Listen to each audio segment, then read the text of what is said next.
मेरा नाम बंदिता डेका है।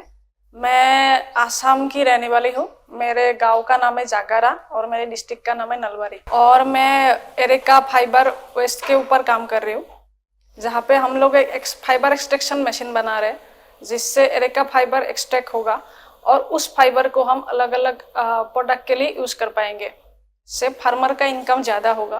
बेसिकली हमारे आसाम और नॉर्थ ईस्ट में एरेका फाइबर को ऐसे डंप किया जाता है या फिर जला दिया जाता है, उसका कोई यूजेस नहीं करते।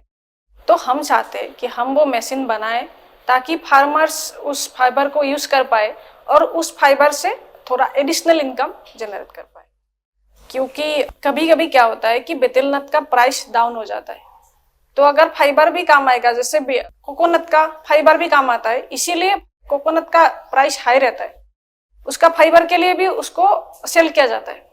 अगर बीटल नट का भी फाइबर का एक इंडस्ट्री बनेगा तो उस फाइबर के लिए भी लोग बीटल नट का खेती करेंगे, सिर्फ फ्रूट के लिए नहीं।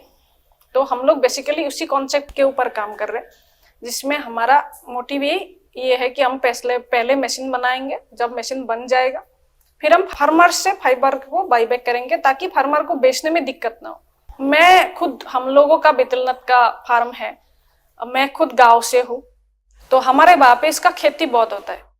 तो हम लोग हर साल बचपन से देखते आ रहे हैं कि इसका जब छिलका निकल जाता है सुपारी बनने के बाद, तो उसको एक जगह पे ऐसे दीप करके रख दिया जाता है। मतलब वो डिकम्पोज होने के लिए भी 2-4 साल लगता है, या फिर आप उसको जलाते भी हो तब भी उसको मीथेन निकलता है, जिससे हमारा लंग्स के लिए बहुत दिक्कत का बात है। तो अगर हम उसको यूज करते हैं एक प्रॉपर वे से, तो हम पोल्यूशन को भी रोक सकते हैं, उसको रिसोर्स में भी कन्वर्ट कर सकते हैं। एग्री यूरिया के बारे में मुझे लिंक्डइन से पता लगा।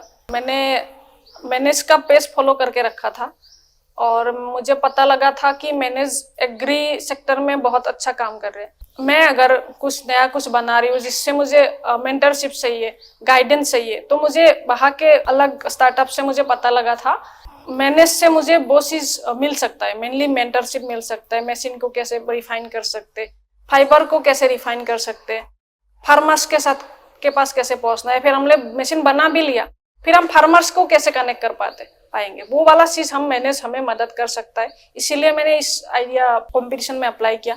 साथ में मुझे अपना आइडिया भी वैलिडेशन करवाना था कि मेरा आइडिया अच्छा है कि नहीं है, तो इसीलिए मैंने एग्री यूरेका में अप्लाई किया। जो मैं सीखने के लिए आई थी उसका मैं शुरुआत कर चुकी हूँ और मेरा आशा है कि मैं आगे और ज्यादा सीख पाऊंगी मैनेज से।